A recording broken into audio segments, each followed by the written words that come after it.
Welcome back again to Last Week I Watched. I'm Mark, and I watch things and make suggestions and give you a brief review to help you decide whether or not you want to watch those things. So I'm back again in the middle of October, it's spooky season, and so I'm going to be watching spooky movies and giving you some reviews. So this week I watched, or rather last week I watched, A Nightmare on Elm Street. This is the 2010 remake. Wes Craven's New Nightmare. Malevolent. Vampires Suck. This was recommended to me by my daughter. Escape Room. And Night Teeth. Let's get into it.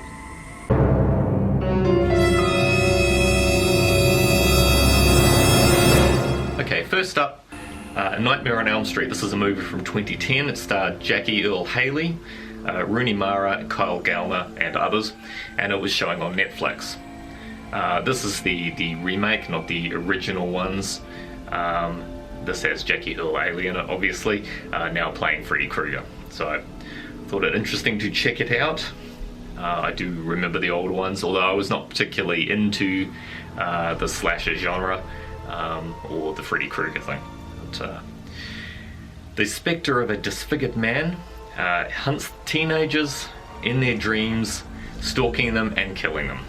That's pretty much it. It's the same as the original. It is largely a remake.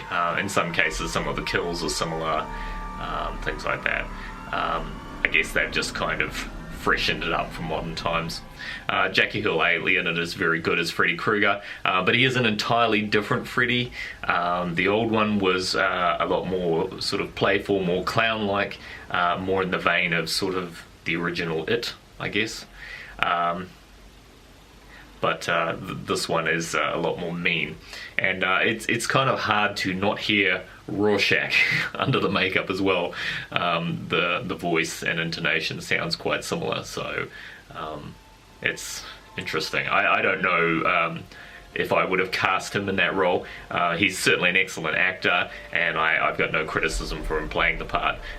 But yes, there is definitely shades of Rorschach in there. So. But yes, the story's decent enough, but it is very much a remake of the original. If you haven't seen the original, if you're fresh to the franchise, then by all means, the surprises are on you. Obviously, a lot of the effects are a lot better. They're more up to date now and things. Although I still think a lot of the practical effects still stand up very, very well. Particularly the people getting dragged up the walls and across the ceiling and things like that. I didn't check to see whether the new ones are digitally done or not, but they do look excellent. So I recommend it. If you're into the genre for Halloween, it's good. It's probably worth your time. Check it out. Okay, the next one I watched was Wes Craven's New Nightmare. I think I vaguely recall actually seeing this in the cinemas when it came out, way back in the mists of time.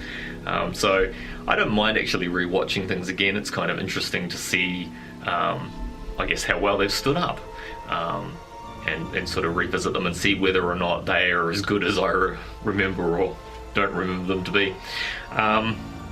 But yes, I think I do vaguely recall seeing this film.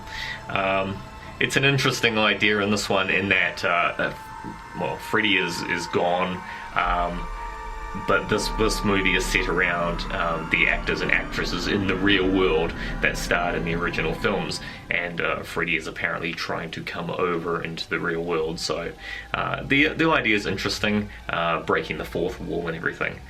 However, the film is quite a long, slow burn. There is quite a lot of I guess setting things up, a lot of stuff happening in the real world, and ratcheting up the tension and the suspense. I guess trying to drive Heather Langenkamp insane, or make her look insane to everyone around her, while sort of hinting that Freddy is after her. But that does mean that there aren't a lot of kills and things, I guess, in comparison to the other films in the series. But yes, there is quite a bit of suspense, and there are a few quite good scenes still anyway. the last quarter is probably the best part of the film, when they cross over into Freddy's realm.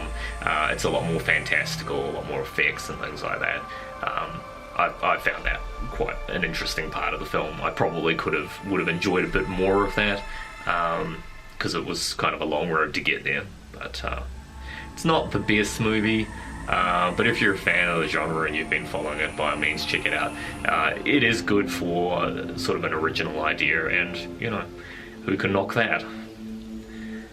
So the next film is Malevolent. It's from 2018. It stars Florence Pugh, Ben Lloyd Hughes, and Celia Imrie. It was showing on Netflix. It's about a team of scam artists. They propagate sort of psychic scams. They claim to go in and speak to the dead and clear the house of evil spirits. They get more than they bargain for when they turn up for a job at a haunted country estate, and things go very, very wrong. It was quite good. It's the movie. Yeah, it sort of switches gears partway through. It is largely sort of a ghost story, and it builds suspense around, are these things really happening? Are they put on? Are they not? But sort of, I guess, halfway through, it abruptly shifts gears and turns into a more standard sort of serial killer type thing, I guess you could call it. Obviously with some supernatural overtones. It's quite good. I recommend it. Florence Pugh is excellent. I hadn't really seen her in anything other than the recent Black Widow, so I was kind of interested to check it out and see her in something else. She's quite good. Yeah, it's worth checking out. I guess, spoilers. If you want to hit pause now, go for it. The twist is kind of telegraphed pretty obviously, though. There's no real surprise. I mean, I figured it out pretty soon, and I do have to ask why people would bring outsiders into their house if they've been, murdering people. I guess maybe they were. I don't know. Were they expecting them to get rid of the spirits? Were they not expecting them to stumble on the bodies? I don't know, it just kind of seemed to me like it was asking for trouble. Might have been easier for them just to move house or something, but anyway. Yeah, it's an original idea, so give it a check, give it a go anyway. Alright, so the odd man out in this week's selection was Vampires Suck. My daughter suggested this. It's I hesitate to call it a horror, but it's really a horror parody / comedy. It's a stupid parody of the Twilight series. Now, I realise Twilight's a bit of a low-hanging fruit. I really don't know how you make fun of it more than it already makes fun of itself, really. There are some funny bits, but largely it's quite stupid, and I think the film really hammers home, at least for me, as not a fan of the Twilight series, all the things that I found deeply irritating about Twilight are kind of magnified many times over in this. So the fact that they play up on the stroppy, hair-flipping, lip-biting of Bella, it's quite funny initially because... yeah, I mean, the parody it's pretty obvious. She's a pretty irritating character at the best of times. But, after an hour and a half of it, it does start to wear a little bit thin. And a few other things are like that. Yeah, the whole teen angst Edward vampire thing, it's pretty terrible. But there are still some genuinely funny bits in there. There was a bit with a vampire squirrel that got a bit of a chuckle, which I kind of enjoyed. But yeah, other than that, I don't know that I'd really recommend it. I do like parody films. I sort of like, Airplane, Flying High, Naked Gun, those sorts of things. They're pretty funny. And this one's, it's okay. It doesn't have too many pop culture references, so I don't think it will date too badly. There's a couple of things in there. I think there's like a reference to Jersey Shore or something like that. And I just think some of those things aren't very clever, because unless you really know them and you're of that time, they date pretty badly. So it's definitely not super terrible for that, but again, it's going at the low-hanging fruit, you know. The Jacob being the neglected, shelved friend that just can't get with Bella. He chases cats, he runs on all fours in a overly ludicrous manner. They do a, I don't know, bit of a burlesque dance number at one point. Yeah, it's pretty stupid, but it's up to you if you're into that. If you want a dumb laugh, by all means. I don't know that I'd waste time watching it again. Alright, the next film was Escape Room. It was from 2019. It starred Taylor Russell, Logan Miller and Deborah Ann Woll. It was on Netflix. It's about 6 strangers. They receive a mysterious invite to take part in a game, I guess, to escape one of the toughest escape rooms in America. So it's the usual sort of thing, the diverse people with different backgrounds that have some kind of common linkage. They're brought together to solve these puzzles and get out of these death traps. It's sort of reminiscent of, I guess, Saw and things like that, but without the sort of over-the-top nastiness. The traps and the puzzles are quite good. They're pretty clever. I like there's a good variety of different ideas in there. There's a bit of an overarching plot running through it as well. It's pretty good, but you know, the traps aren't overly gory necessarily like Saw. There's no heads being semi-sawed off and things like that.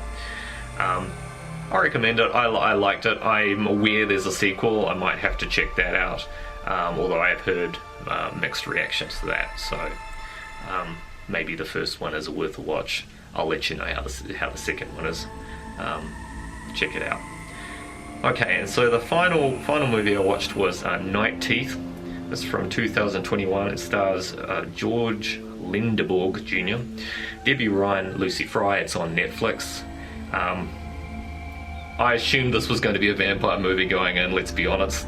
The name isn't that clever. In fact, it's a pretty stupid name, but anyway. It's about a student moonlighting as a chauffeur. He picks up 2 mysterious women for a night of party hopping across LA, but when he discovers their bloodthirsty intentions, he must fight to stay alive. Initially, it's kind of... yeah, it's a bit slow. It's beautifully shot, lots of neon and everything. Everything looks very stunning at night. It's great. The main lead is quite likable. There's a bit of a shonky plot going on to do with a truce between humans and vampires, which I guess don't overthink too hard. It didn't make a whole hell of a lot of sense to me, but things sort of pick up. There's a bit of action later on. And once things start to get going, the characters are alright, the female vampires are alright. There's a bad guy, obviously. He's okay, he's not in it too much. It is nice to see Theon from Game of Thrones pop up.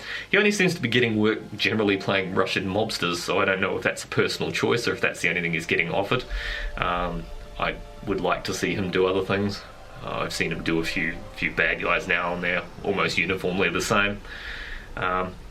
Largely the film plays like a remake of Collateral, which is the movie with Tom Cruise and Jamie Foxx, but you just substitute the taxi driver driving around the hitman for a chauffeur driving around a couple of vampires. Yeah, it's okay. It's not terrible, but it's not. It is what it is. So, if you're into a vampire movie, it's not particularly scary, it's not particularly gory, it's just got some action, and it's reasonably well shot, then by all means, check it out. You might have a good time. Alright, so as usual, these are my opinions. If you have different opinions, that's fine. If you've watched these things and you have thoughts, please feel free by all means to leave comments below. Keep it civil. I would be happy to discuss these movies with you. If you have any suggestions of things that I should watch, leave that below also, because I would appreciate that if you have suggestions for something that I haven't maybe thought of yet or seen. and I'm happy to check it out. I've also got access to other streaming services, so once I get off the Halloween kick, I'll probably start skipping around other things a little bit more. Honestly, I've just about had my fill of murder for a little while, so it'd be good to review some different things anyway. Please click on the subscribe and like the video if you enjoyed it, and click on the bell, and I'll see you back for the next video. Thanks for watching. Bye now.